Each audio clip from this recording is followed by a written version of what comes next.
tolong bujuk saya supaya sholat. Puasa saya lakukan, semua saya lakukan kecuali sholat. Ketika Allah perintahkan ibadah-ibadah yang lain, itu cukup perintah ayat saja turun. Allah perintah haji, ayat saja turun. Allah perintah puasa, ayat saja turun. Allah perintah bayar zakat, ayat saja turun. Tapi ketika Allah perintah sholat, tidak boleh ayat turun. Nabi dijemput oleh 2 malaikat, kemudian diajak naik, ketemu dengan Allah untuk menerima perintah ini. Kenapa? Karena perintah ini sangat penting. Mas, saya boleh dagang, bayar zakat sambil nyanyi. Saya boleh haji sambil nyanyi.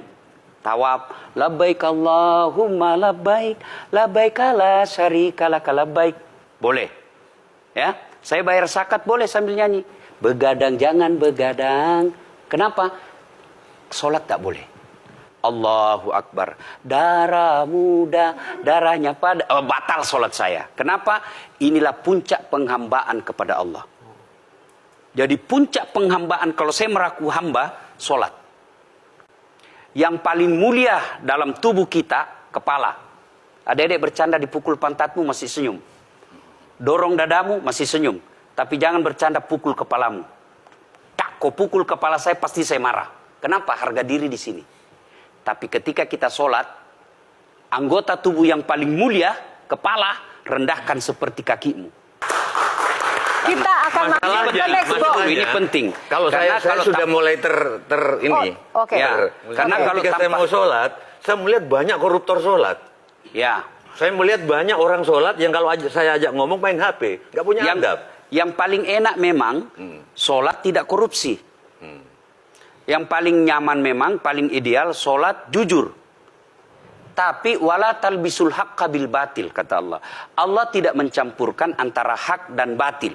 Sholatmu beda, puasamu beda, maksiatmu beda. Itulah sehingga Allah hadirkan 2 malaikat. Rakit dan atid. Mencatat yang baik di baik, yang salah salah. Tapi ini setan kan tidak membiarkan itu. Maka setan masuk. Nah, dia sholat tapi dia korup. Tapi Allah Maha Adil. Maka ditimbanglah nanti. Mana yang lebih banyak, kebaikanmu atau keburukanmu. Kalau dia baik amalnya, tapi tidak ada sholatnya, sia-sia. Kenapa? Passwordnya kebaikan itu, kuncinya itu adalah sholat. Ustadz, ketika naik haji, naik pesawat. Pesawat itu mungkin dibikin orang yang nggak sholat. Iya, betul. Terus gimana dong? Nah, kursi itu mungkin dibikin orang yang nggak sholat. Iya, betul. Terus? Nah, bagi orang yang tidak sholat itu, Allah nanti perlihatkan amalnya. Yang ciptakan listrik ini luar biasa amalnya. Iya. Saya bisa dakwah karena ada mic. Iya. Dan mic itu dari orang non-muslim yang ciptakan. Maka Allah nanti pamerkan. Ini kau punya amal. Ini 10 guda, 10 miliar kau punya amal. Mana passwordnya? Mana kuncinya? Kuncinya itulah sholat. As-sholatu imanuddin, as-sholatu miftahul jannah. Sholat itu kunci kebaikan, sholat itu tiangnya agama. Sebuah bangunan, dia bisa berdiri tanpa dinding. Sebuah bangunan, dia bisa kokoh tanpa atap. Tapi ketika bangunan tidak punya tiang, pasti tidak kokoh. Tiang itulah dalam agama, sholat.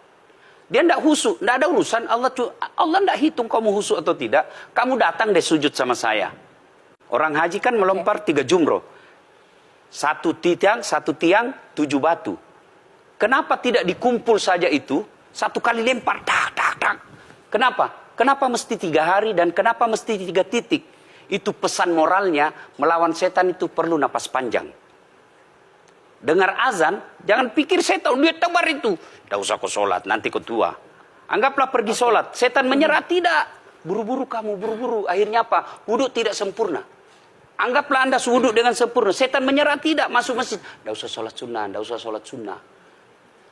Prinsipnya setan, kalau dia tidak bisa dikalah, jangan untung. Nah, gimana Mbak Teja? Udah teryakinkan? Oke.